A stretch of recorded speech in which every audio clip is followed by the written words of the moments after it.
Ladies and gentlemen, boys and girls, this is a highly requested video. Today we're doing a reliable car tier list. I'll be ranking these cars on reliability, affordability, and resale value. Those are the three main things I'm ranking these cars on. So without further ado, let's get into the tier system ranking on these cars. I say let's get the easy one out of the way first. We have Toyota. Toyota is a very easy S tier. It's going right up in the first spot in S tier. They're extremely reliable. They're very affordable. They look pretty good, and the resale value is unbelievable on Toyota. Whether you agree or disagree with what I just said, you cannot deny that Toyotas last a long time. So when we're talking reliability, they are going right there in the S tier category, first place. Next up, we have BMW. I'm actually a big fan of BMWs. They look very, very well. They are expensive, but they can be decently reliable year in and year out. They're actually ranked pretty high on the reliability tier list all over the globe. But they're not quite S tier, so we're going to put them in the A category for now. I think that's a good spot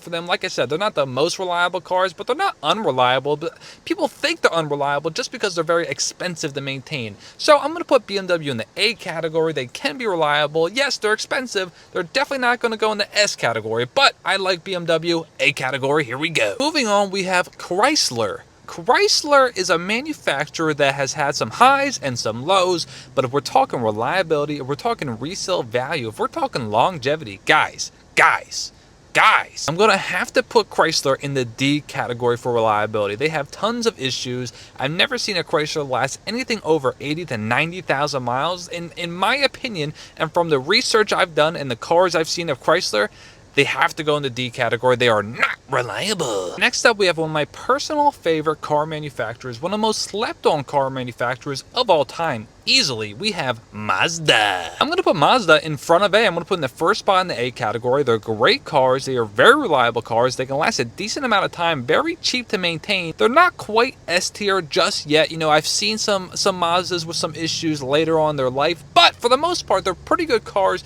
You can't really go wrong with a Mazda, so I think the A category is perfect for Mazda. It's a real shame that people don't really consider Mazdas to be in the, the conversation for reliable cars, affordable cars.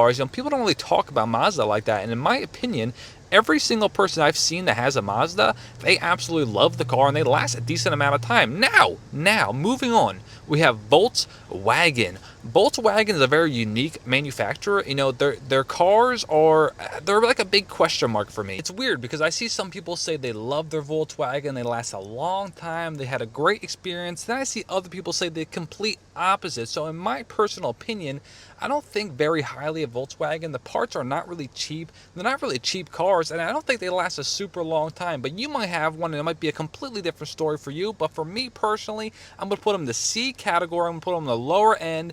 I don't think they're the best. I don't think they're the complete worst, though. I just think reliability-wise, you could do a little bit better. Also, guys, if you're enjoying this video, if you're liking the value and the knowledge I'm giving you guys, and just my overall opinion on reliable car brands, like the video, smash it, destroy the like button. Would really appreciate it. Subscribe for more videos, turn on the notifications, and comment for the algorithm. I would really appreciate it. Moving on, this is kind of an interesting car brand here. We have Nissan. When I was thinking about making this video, and I was thinking about all the car brands and my opinion on them and the reliability of them, Nissan was a really hard one to talk about and think about because the older Nissans, below 2013, are actually extremely reliable, great cars. Older Nissans. The newer Nissans, we all know the transmission problem. We all know the cheapness of them. We all know just kind of a nightmare it's been with, people buying brand new Nissans. People have only been leasing them because they don't feel confident in keeping them for the long term. But the older Nissans are absolutely fantastic. I personally had a Nissan Altima, a 2011,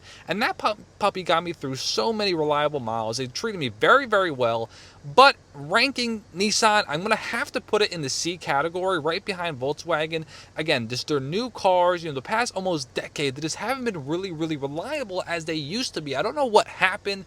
I don't know what happened to Nissan. I really don't, because they were making really good cars competing with Toyota and all the top manufacturers, and something changed, something happened, and now, as you guys probably know, Nissan is not really performing well. Their dealerships are sitting on a lot of cars, and their transmission and their engines are just not up to par. So unfortunately, I have to put them in the C category. But if we were only talking about the old ones, I put them in the A, but it is what it is. Now, moving on, we have GMC. GMC is an interesting one. There's a lot of different opinions on GMC. You know, people don't think they're super duper reliable, but in my opinion, in my experience, GMC makes some pretty good cars and trucks that can last a long time. GMC is kind of like a sleeper manufacturer for reliability. I've seen some of their trucks go, like the Sierra, go a long time with very minimal maintenance and very minimal problems. I'm talking 300,000 miles, almost 400K miles on some of their Sierras, especially like the 2015, 2017 GMC Sierra. That's definitely a sleeper manufacturer for reliability and longevity. So I'm going to have to put them pretty high. I'm thinking B tier.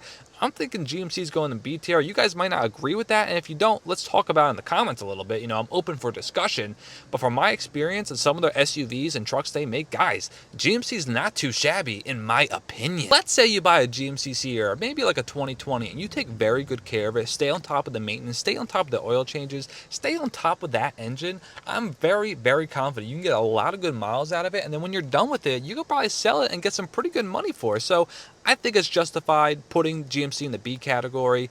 But let's move on to one of my favorite car manufacturers of all time. We have Lexus. Lexus is a phenomenal car manufacturer. They make luxury cars. You know, they're the same as Toyota, but it's a little bit scaled up in the luxury aspect of it. You know, the quality and the looks and the leather and the features. They make phenomenal cars. They have phenomenal engines. And guys, you're almost guaranteed 500,000 miles out of some of these Lexuses. The IS250, the ES350, their SUVs. They are phenomenal cars. It's an easy S tier for me. I'm sticking them right behind Toyota. I do think Toyota has the edge just for reliability aspects, just because there's less electronics in Toyotas than there are Lexuses, and you know, electronics could go wrong, things could happen, but if we're talking the engine quality, reliability, the engineer team that makes these products, guys, Lexus is phenomenal. It's an easy S tier for me. Something you guys have to keep in mind, and this is why I'm making this video, I take cars being reliable really seriously, and probably a little bit too serious. Some of you guys might not really care,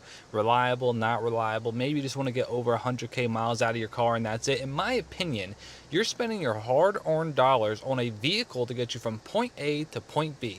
You want something that's going to last a long time. You want something that's not going to leave you stranded on the side of the road. You want something that's just, do you feel confident in taking long trips in, to getting you to work, to traveling with your family. You want something that's going to treat you well, because you, trust me, you're paying for it. So that's why I'm making this video, and I hope this helps you. Let's move on to the next car manufacturer. On this tier list, we have Honda. Honda and Toyota are kind of like neck and neck, right? They're the top two cars that everybody thinks about when you think about a car that can last a long time. Hondas are great. Honda makes reliable cars. They make good-looking cars. They make affordable cars. They make cars that have good resale value. They're just checking all the boxes here. You know, they're cheap to maintain. The parts are cheap. They're right there with Toyota. Obviously, they're going to go S tier. I'm going to put them right behind Toyota, even though they're pretty close, you know, in the middle of S tier. You know, you really can't go wrong either way. But in my opinion, Honda and Toyota, I think Toyota has the edge just a little bit when it comes down to resale value, but really, you can't go wrong. So Honda, easy S tier. So right now we have Toyota, Honda, Lexus in the S tier, and everything else below that. So that's where we're at. Let's move on. Now, unfortunately, we're going from one extreme to another. From Honda, we're going to now talk about Jeep as a manufacturer. Jeeps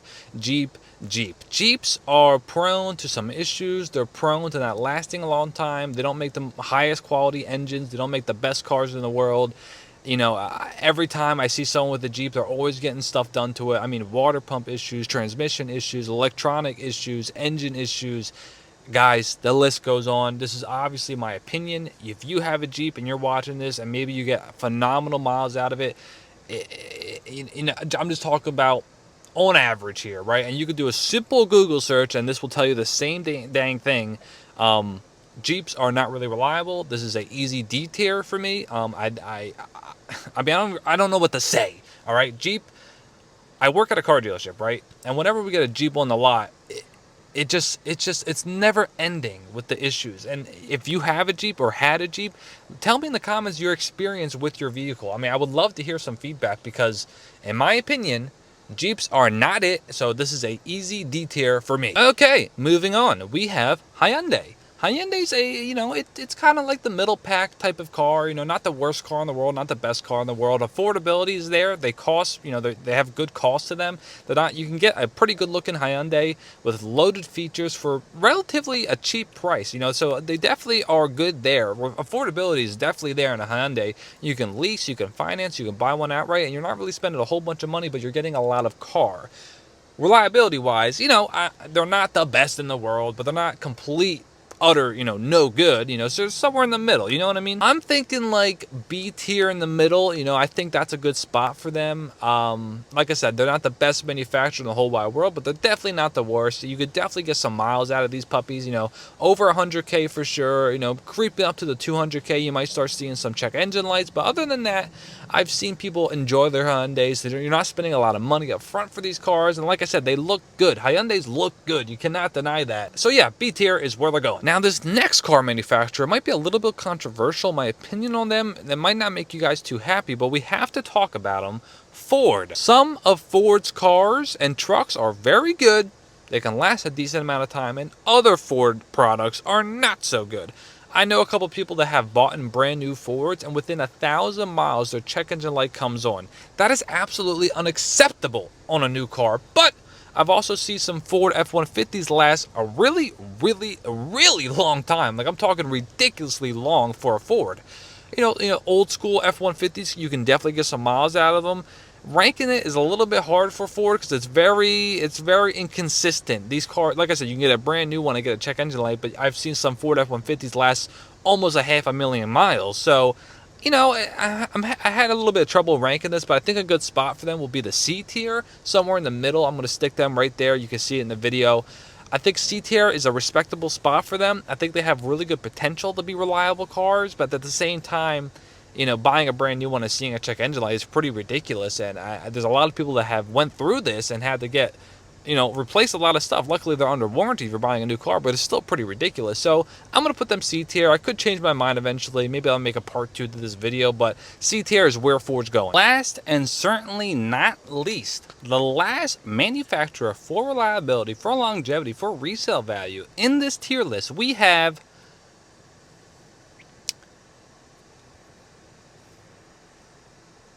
Land Rover.